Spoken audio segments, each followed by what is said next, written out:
Hello, good morning everybody. जैसा कि पिछले वीडियोस में डीएलएड सेकेंड सेमेस्टर की कक्षाएं चल रही थी, किंतु अभी ग्रुप में परसों एक हमने देखा किसी स्टूडेंट ने डाला है कि सर डीएलएड फर्स्ट सेमेस्टर की हिंदी आप पढ़ाइए। तो मैं कहना चाहूँगा कि वैसे तो डीएलएड फर्स्ट सेमेस्टर हिंदी का पूरा कोर्स ख़त्म हो चुका है, कंप्यूटर भी ख़त्म हो चुका था, सभी जो रेगुलर बच्चे आते रहे उनके पास रीडिंग मटेरियल भी है।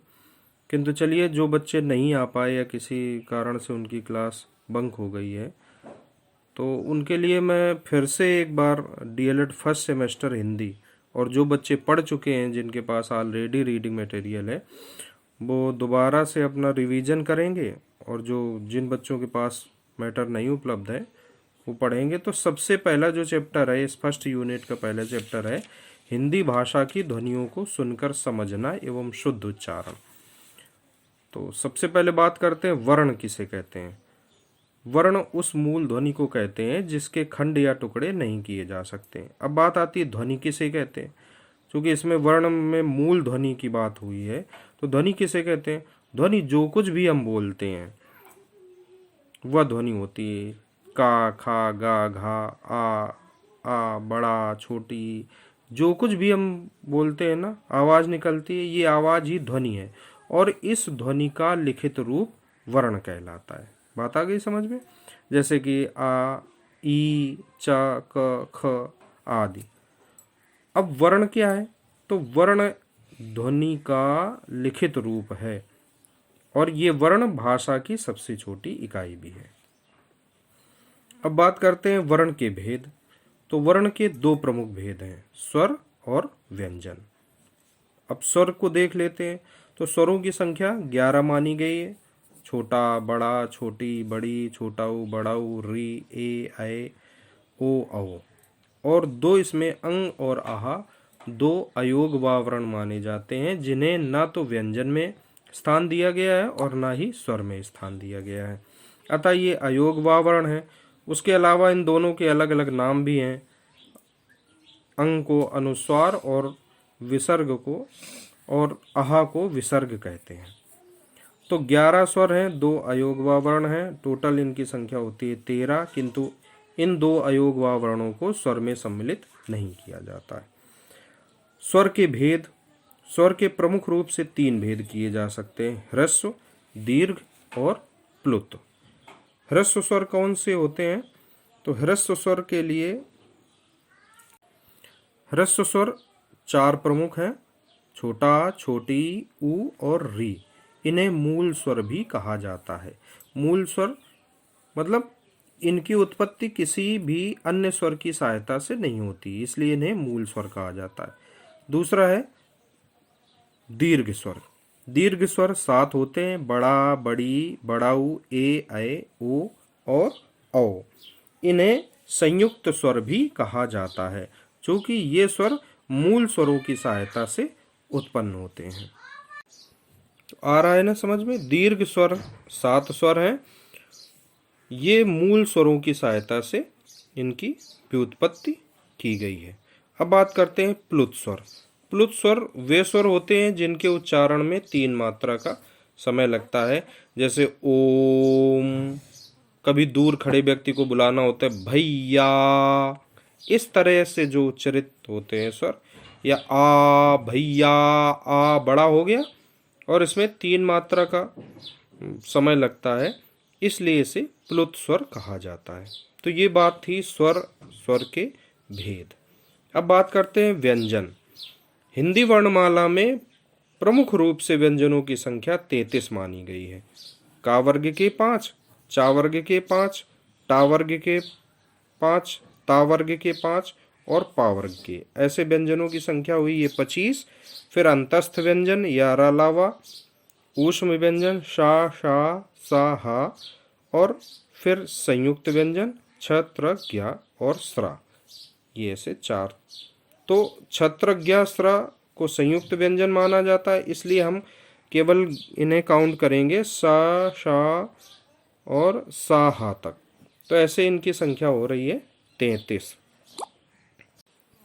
अब बात करते हैं व्यंजन के भेद। तो व्यंजन का प्रमुख भेद 3 प्रकार से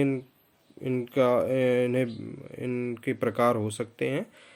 सबसे पहले स्पर्श व्यंजन, तो का से लेकर के और माँ तक के सभी व्यंजन स्पर्श व्यंजन कहलाते हैं। ठीक है, का से लेकर के और माँ तक, का खा गा गा अंगा, चा छा जा जा इया, टा ठा डा डा अणा, ता था दा धा ना, पा फा बा भा, माँ तक के सभी व्यंजन स्पर्श व्यंजन कहलाते हैं। अब अंतस्थ व्यंजन की बात आती है, तो अंतस्थ व्यंजन या, रा, ला, वा। और फिर अगला भेद है ऊष्म व्यंजन। तो ऊष्म व्यंजन आप लोग जैसा कि पहले भी बताया हमने, शा, शा, सा और हा, ये हैं आपके 4 ऊष्म व्यंजन। व्यंजन का एक भेद उच्चारण स्थान के आधार पर भी किया जाता है। तो उच्चारण स्थान के आधार पर का वर्ग को कंठ कहते हैं, चा वर्ग को तालव्य कहते हैं, टा वर्ग को मूर्धन्य कहते हैं, ता वर्ग को दंत्य कहते हैं और पा वर्ग को ओष्ठ कहते हैं। यार अलावा अंतस्थ जो व्यंजन है इनको दंत्योष्ठ कहा जाता है।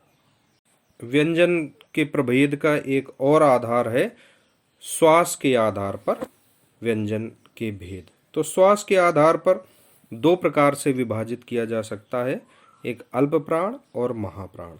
तो अल्प प्राण वे व्यंजन है जिनके उच्चारण में मुंह से वायु कम निकलती है, और महाप्राण वे व्यंजन होते हैं जिनमें मुंह से अधिक वायु निकलती है। इस प्रकार से हम देखें तो पूरे व्यंजन वर्णमाला को हम वर्गों में विभाजित कर लेते हैं, का वर्ग, चा वर्ग, टा वर्ग, ता वर्ग और पा वर्ग।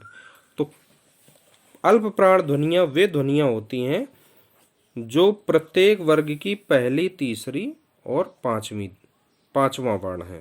का, गा और अंगा, ये अल्प प्राण ध्वनियां कहलाती हैं। जबकि महाप्राण ध्वनियां कौन सी हैं? महाप्राण ध्वनियां वे ध्वनियां हैं जो किसी भी वर्ग की दूसरे और चौथे वर्ण हैं, जैसे कि खा और घा। बात आ गई समझ में? अल्प प्राण ध्वनियां कौन सी हैं?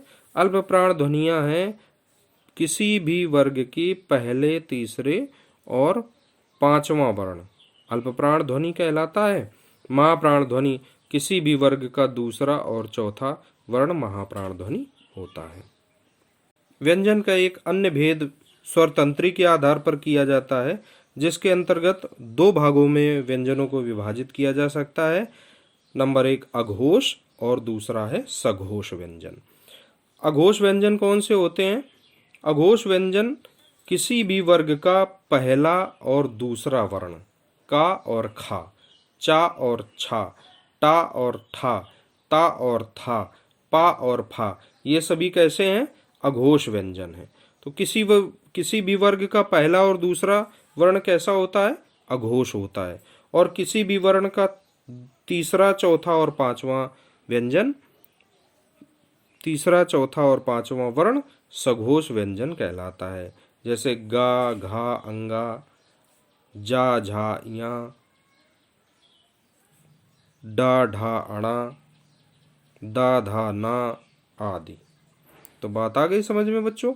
व्यंजन के विभिन्न आधारों पर व्यंजन के प्रभेद और स्वर के विभिन्न आधारों पर स्वरों के भेद। इसके अलावा एक सबसे महत्वपूर्ण बात आती है, पिछले बार भी कई बार पूछा गया है, रा के रूप। रा को कितने रूपों में लिखा जा सकता है? तो सबसे पहले बात करते हैं स्वर रहित रा, जैसे कि जिसमें स्वर ना हो, ऐसा रा लिखा जाए। तो जैसे लिखते हैं गर्व। गर्व में रा है किंतु वो वा के ऊपर रेफ टाइप का है, वो जो ऊपर उड़ के लगता है उसको कहते हैं रेफ। ये हो गया गर्व। अब स्वर सहित रा, जैसे ग्रह में, ग्रह शब्द जब हम लिखते हैं तो गा आधा होता है, रा पूरा होता है। प्रेम लिखते हैं तो प्रेम में पा आधा होता है, रा पूरा होता है, ऐसे लिखते हैं प्रेम। तो ये स्वर सहित रा, इसमें ये पूरा रा होता है। गर्व वाला रा आधा रा होता है, अर्थात इसमें स्वर नहीं होता है। फिर एक और अन्य प्रकार से रा का प्रयोग किया जाता है, वो भी स्वर रहित होता है, जैसे कि टा, ठा, डा, ढा में